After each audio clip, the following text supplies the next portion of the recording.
Maricruz Rodríguez del Cerro es catedrática de Psicobiología de la UNED y es una de las grandes especialistas en el estudio del cerebro y su relación con la conducta.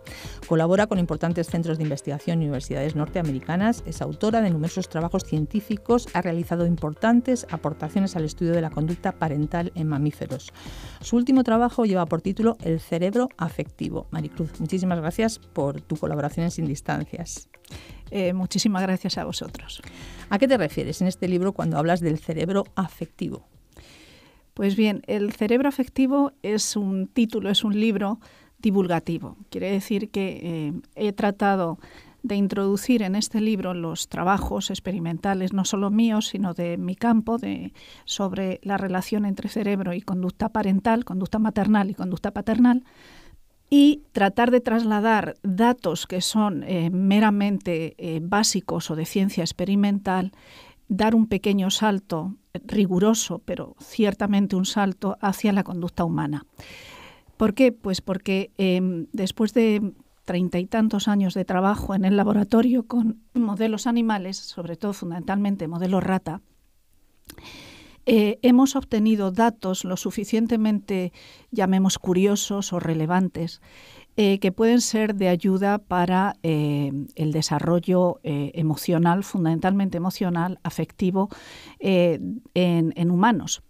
De manera que conocemos que el cerebro de los mamíferos tienen zonas especializadas en relación a comportamientos determinados, y es bien conocido desde hace ya bastantes años y se ha ido aquilatando gracias a las nuevas técnicas de resonancia magnética funcional, especialmente la interrelación entre o la asociación entre comportamientos determinados, respuestas determinadas ante estímulos y actividad en determinadas zonas cerebrales. Y efectivamente han coincidido los datos de antiguas teorías sobre emociones y afecto, localizacionistas, con resultados actuales en resonancia magnética funcional. De manera que efectivamente en nuestro cerebro, en el cerebro humano, en el cerebro de mamíferos en general, primates humanos y no humanos, y en rata, por supuesto, hay áreas que están especializadas en codificar y emitir y están relacionadas con otras zonas más amplias del cerebro, como es la corteza, fundamentalmente la prefrontal, en exhibir comportamientos de afecto, comportamientos cariñosos, comportamientos emocionales. Y por eso me baso en esa relación, en esa interrelación entre zonas del llamado cerebro afectivo, que fundamentalmente se refieren al sistema límbico, que son varias zonas especializadas del cerebro, y respuestas emocionales en humanos.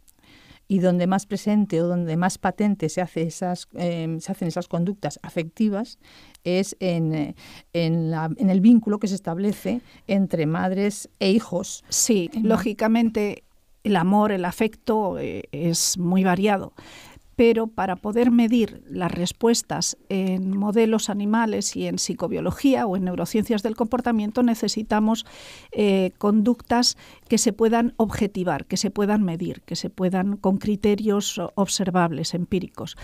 Y hay una convención en la comunidad científica internacional sobre que una de las conductas más sencillas o más objetivas de poder registrar es el comportamiento maternal. También el paternal para machos, pero sigue las mismas pautas, los mismos criterios, y son una serie de comportamientos que se observan en la mayoría de los mamíferos, incluyendo el hombre, y que nos hacen ver si cualquier tipo de agente que introduzcamos en el modelo, en el diseño experimental, altera o no esa serie de pautas de comportamiento que están ya establecidas y asumidas por toda la comunidad científica que estudia este tipo de comportamientos como subpatrones de comportamiento maternal y paternal. En este libro que se titula El cerebro afectivo, lo que pone el acento es en el afecto como algo fundamental y vital con un poder tremendo en nuestras vidas. Sí, Maite, lo que me ha sucedido para escribir, este es mi primer libro divulgativo, y lo que me ha sucedido es que después de, como te he comentado antes, tantos años en el laboratorio, di un salto hace unos años a humanos en Estados Unidos con un proyecto interesante, y todo lo que estaba estudiando en el modelo animal rata intentamos, y lo estamos haciendo, estudiar en humanos. De manera que lo que queremos saber es hasta qué punto el afecto en los primeros momentos de vida, no solamente en los primeros años de vida, que están más o menos establecidos entre 3 y 6 años, que además hay un desarrollo postnatal neurológico, cerebral, bien conocido, sino, y fundamentalmente desde mi punto de vista, durante la gestación. Entonces tengo ahí una ventana importante que es la gestación, sobre todo el último tercio de la gestación, desde el mes séptimo hasta la semana 36, hasta el mes noveno, hasta que se da a luz, y luego los primeros 6 años de vida. Eso es lo que trato en este libro, cómo el cerebro afectivo en los fetos se pueden ver partes del cerebro que pertenecen a ese supuesto cerebro afectivo, se pueden ver afectadas cuando no hay afecto, cuando hay maltrato, cuando hay estrés por parte de la madre o de los cuidadores o las circunstancias sociales que a esa criatura le haya tocado vivir. Sí, son muy importantes los estudios que has realizado y que se han realizado en este campo sobre los efectos del estrés crónico en las madres y en los hijos. Efectivamente. Cuando hace bastantes años, en los años 70, hubo un grupo alemán liderado por un autor que tuvo mucha polémica porque fue un neuroendocrinólogo experimental, que era el que empezó a dar esteroides y anabolizantes a los nadadores y a los deportistas de la Alemania democrática. Y él, lo que pasa es que, bueno, era un científico y algunas de las cuestiones que realizó fueron ajustadas al método científico y fueron válidas. Ellos descubrieron que curiosamente había un nivel, una prevalencia, un índice de homosexuales en los años 70 que era mucho más alto que la media en algunas zonas de Alemania, donde había habido bombardeos muy importantes durante la Segunda Guerra Mundial. Hicieron las historias de cada madre de esos homosexuales y vieron que el periodo de gestación lo sufrieron precisamente durante esos bombardeos que sufrieron estrés crónico. Un estrés crónico durante prácticamente toda su gestación. Entonces, este grupo pensó que probablemente había una asociación o relación causal entre estrés prenatal y homosexualidad. Posteriormente, en los años 80, 90 del pasado siglo, varios grupos que estudiaban diferencias sexuales del cerebro en Estados Unidos y aquí en Europa, entre los cuales nos encontramos el grupo de aquí de la UNED de psicobiología, vimos que había diferencias sexuales en diferentes centros cerebrales, en diferentes núcleos. Y yo lo que introduje fue estudiar esos núcleos que eran diferentes en machos que en hembras, en rata. Introduje estrés crónico en hembras, en madres gestantes, y después estudié el comportamiento, no solamente estudié la parte morfológica o estructural del cerebro, sino también el comportamiento de una conducta que era sexodimórfica, que era diferente en machos que en hembras, que era la conducta maternal y la conducta paternal. Entonces vimos lo más interesante de estos trabajos que se publicaron por primera vez en Brain Research, que era una revista de mucho impacto y lo sigue siendo en estudios neurocientíficos y del comportamiento en relación con el cerebro. Vimos que cuando se introducía estrés en las madres gestantes, los hijos después, tanto las hembras como los machos se veían afectados, no solamente en su comportamiento, sino también en sus estructuras cerebrales. También medimos niveles hormonales, de manera que tanto morfología o estructura cerebral como niveles hormonales, como después, posteriormente, cuando se hacían adultos estas crías, comportamiento sexodimórfico, comportamiento maternal y paternal, estaban alterados. De manera que a los machos les transformábamos, por así decirlo, entre comillas, en hembras y a las hembras en machos. Se invertían esos patrones. debido a ese estrés prenatal crónico sufrido por las madres.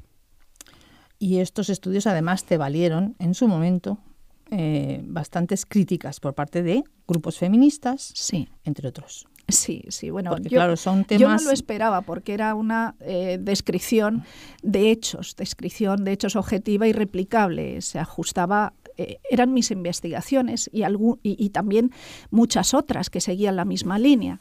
Lo novedoso en nuestro laboratorio fue que introdujimos todo un sistema, que era el sistema vomeronasal, que estaba relacionado directamente con la expresión de la conducta maternal.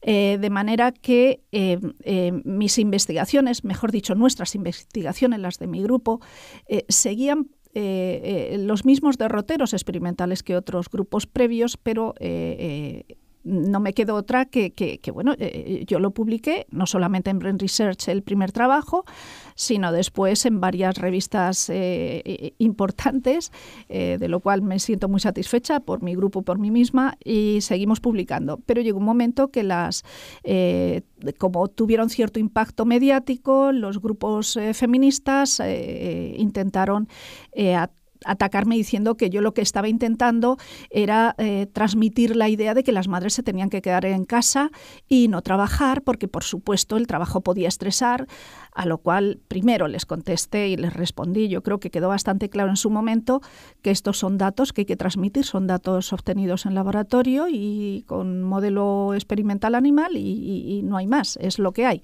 Y por otra parte, desde el punto de vista sociobiológico, hay muchas mujeres que trabajando están más relajadas que en su propia casa y muchas mujeres que en su propia casa pueden sufrir situaciones desgraciadamente muy ya conocidas en nuestra sociedad como el maltrato, etcétera. Con lo cual el efecto del estrés en cada uno es distinto dependiendo también de la historia personal de cada uno y de bueno, muchos factores que pueden estar influyendo a las respuestas individuales de las personas. Por resumir, Maricruz, lo que está es probado científicamente que el estrés crónico en la última parte del embarazo es un factor negativo para el posterior desarrollo del niño. Efectivamente. Entonces, es lógico porque si la madre tiene sometido las respuestas al estrés, es una respuesta neurohormonal. El cerebro sintetiza una serie de sustancias, de productos que van a hacer que nuestro sistema autonómico se mantenga y no muramos de un infarto entonces nuestro organismo tiende a establecer un equilibrio, una homeostasis. Y entonces en una situación de estrés crónico las madres van a estar con unos cambios neuroendocrinos en el eje hipotálamo hipofisario adrenal que van a afectar al eje hipotálamo hipofisario adrenal también del feto. De hecho, se sabe que fundamentalmente se da a partir del sexto, séptimo mes porque en ese periodo es cuando en el feto macho fundamentalmente, en los varones en la especie humana y en el feto macho en el resto de mamíferos, hay un pico de testosterona en ese periodo que hace que el cerebro se diferencie hacia cerebro varón o cerebro hembra. Y ese pico de testosterona es mucho más crítico, de manera que si no se da, el cerebro no se diferencia hacia cerebro macho.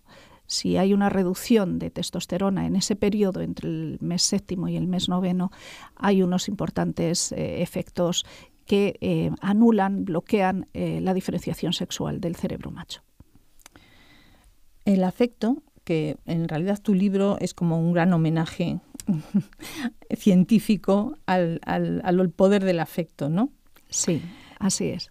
También puede paliar estas situaciones negativas. Imaginemos que un niño no tiene esos vínculos afectivos adecuados con la madre, que no es un niño querido, que viene de un orfanato, casos de los que también aludes en el libro. Sí. Entonces esos vínculos afectivos no son adecuados. Pero también el afecto puede paliar de alguna manera todas estas desventajas con las que ha nacido ese niño, ¿no? Efectivamente. El dato más relevante en el que me he basado para escribir este libro y por el que yo me he sentido comprometida y con una responsabilidad social de intentar devolver a la sociedad lo que me ha dado, porque este libro recoge experimentos nuestros de nuestro laboratorio y de otros laboratorios de todo el mundo sobre este tema. Y el dato más interesante es que cuando cambiábamos a las crías que habían sido hijas de madres estresadas, recién nacidas, se las pasábamos a madres no estresadas, los cambios comportamentales no se daban en estas crías, tanto en machos como en hembras. Es decir, los machos que, aunque suene duro decirlo, cometían infanticidio, asesinaban a las crías, que solamente se permitía el ataque número 1, el 2 ya lo retirábamos. Cuando habían sido estresados prenatalmente y seguían con su madre, las madres estresadas no tenían un comportamiento maternal normal, por así decirlo. Las pautas no aparecían, no pasaban tiempo con ellos, no los amamantaban, tenían unos pesos mucho más inferiores, etc. En algunos casos incluso eran tan malas madres que teníamos que, por obligación, no por diseño experimental, pasárselo a madres no estresadas. Pues cuando hacíamos los cruces de camadas de las crías que habían sido estresadas durante su gestación prenatalmente y se las pasábamos a madres no estresadas, curiosamente los efectos, por así decirlo, neurofuncionales, neurobiológicos, lo que había pasado en hormonas y en cerebro se mantenían. Cuando llegaban adultos, medíamos los niveles hormonales, estaban alterados, y medíamos los patrones morfológicos de las estructuras a estudiar y estaban también alterados, pero el comportamiento no. De manera que, de alguna forma, la buena conducta de la madre prevenía los efectos biológicos, o sea, los efectos conductuales, no los biológicos. De manera que eran buenos padres, eran buenas madres, se podían cruzar, tenían conducta sexual para después ser buenos padres y buenas madres, pero cuando analizabas en el postmortem los patrones biológicos, como eran los niveles hormonales y las estructuras y los patrones morfológicos, ahí veíamos que eso no había cambiado. Y eso nos llevó a cuestiones mucho más, por así decirlo, teóricas, como son la clásica polémica entre qué es más importante, si la herencia o lo heredado biológicamente o la cultura, el famoso antiguo paradigma dicotómico entre nature, en inglés nature versus nurture, naturaleza frente a ambiente.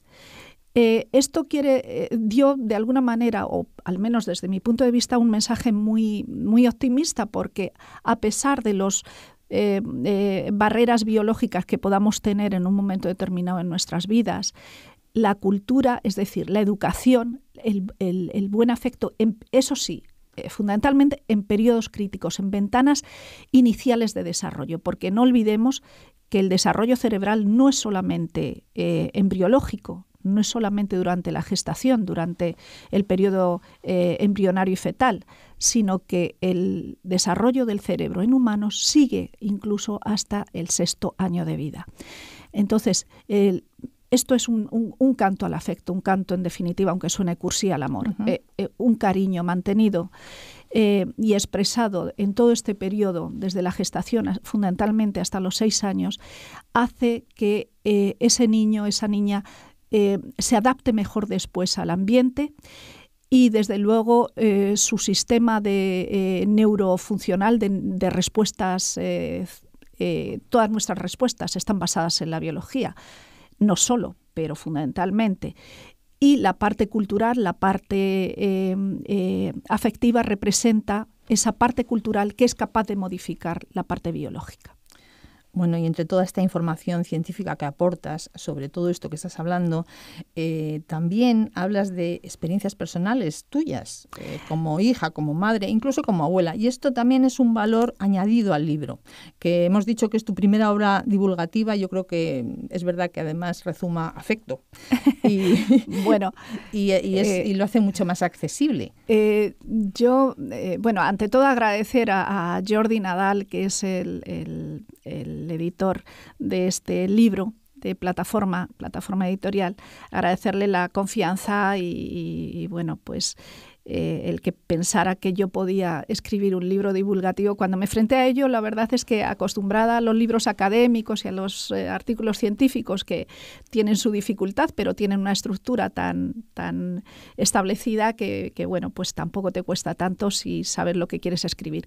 Pero cuando te enfrentas a un libro en el que tienes que escribir para todo el mundo de una manera rigurosa y que se entienda y que resulte sobre todo atractivo y no dejen el libro a la primera, y en un país como es España, en el que la divulgación ha sido algo incluso mal vista en años anteriores, ahora ya se ve y hemos siempre mamado de la divulgación anglosajona, estadounidense y sobre todo inglesa. No sé qué nos pasa a los latinos, que somos muy puristas en este sentido y sin embargo sí somos capaces de asimilar la buena divulgación que nos viene de fuera. Entonces, modestia aparte, yo creo que este libro, al menos por las opiniones que estoy recibiendo, está gustando. Está gustando porque yo creo que me he lanzado y me he lanzado a una piscina emocional que no podía ser de otra manera por el contenido en sí del libro.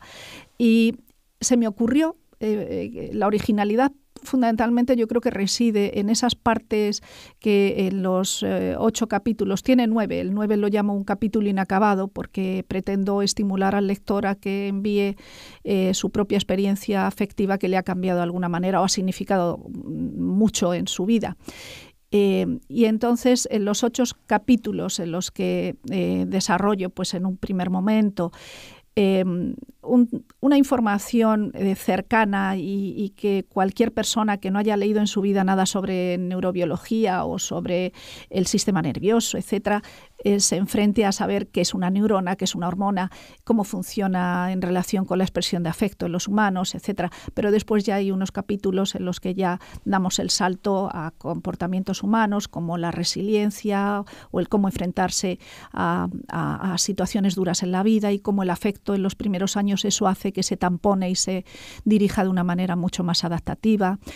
O al final en el capítulo 8 hablo sobre las 3 AES que se me ocurrió así de repente y que dije, bueno, a lo mejor va a sonar. El capítulo 8 es ¿qué hacemos? ¿Qué hacemos para que nuestros niños, nuestra sociedad, nuestro entorno sea un poquito mejor y sepamos adaptarnos y sepamos responder de una manera más... claro, eso es muy importante, porque todo esto del conocimiento científico debería trasladarse, que no se hace, a políticas educativas, sociales. Intento hacer una llamada también a aquellos que tienen responsabilidades legislativas y responsabilidades para que los políticos fundamentalmente, buscando una sociedad mejor. Muchos de los problemas que tenemos, sobre todo delincuencia, no adaptación al entorno, alteraciones de comportamiento, de no saber gestionar tu propia vida. Todo esto, en gran parte, y aunque suene un poco a psicoanálisis, Freud de alguna manera tenía cierta razón, se fundamentan en una falta de vinculación afectiva en los periodos iniciales de desarrollo. ¿Por qué? Porque el cerebro se está desarrollando permanentemente, las interacciones de redes neuronales, el establecimiento de niveles de síntesis hormonal determinado, va a depender fundamentalmente de lo que nos rodee en esos primeros años, de cómo estemos nosotros recibiendo sobre todo ese vínculo afectivo, que en definitiva es un vínculo también neurofuncional. Y hay miles de ejemplos y cómo gracias a este establecimiento bueno del vínculo materno-paterno-filial, después esas criaturas, esos niños son un poquito mejores. De alguna manera estoy poniendo el acento en intentar, a través de datos científicos, intentar ayudar a que la sociedad sea un poquito mejor. Pues te agradecemos mucho este trabajo, el cerebro afectivo, porque desde luego contribuye a ello, seguro. Esperemos que no sea tu última obra divulgativa, que haya más, porque lo necesitamos. Ya estoy en otra.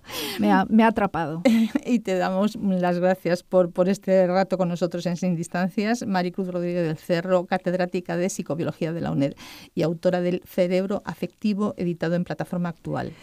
Bueno, además del cariño que le tengo al libro y y que espero que sirva para algo. Te decía antes que es mi respuesta a tantos años de investigación pagada por dinero público, pagada por ayudas a la investigación fundamentalmente procedentes del gobierno español.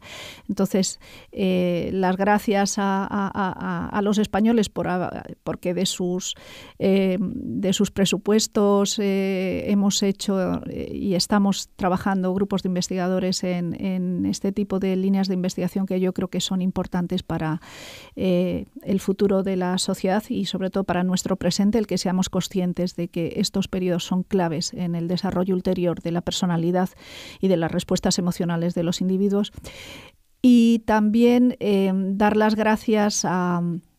Hay una cosa que, si me permites, es casi emotiva para mí porque me han invitado este año a hacer la apertura de curso en el Centro Asociado de Calatayud, para los que nos estén escuchando, y quiero agradecer a la dirección de Ana Laguna, a la directora del Centro Asociado, y también fundamentalmente a la Asociación de Alumnos de Psicología, que han planteado que después de haber comprado mi libro y de que les ha llegado, y yo no tenía ni idea, pero me invitaron hace cosa de ya 2 meses.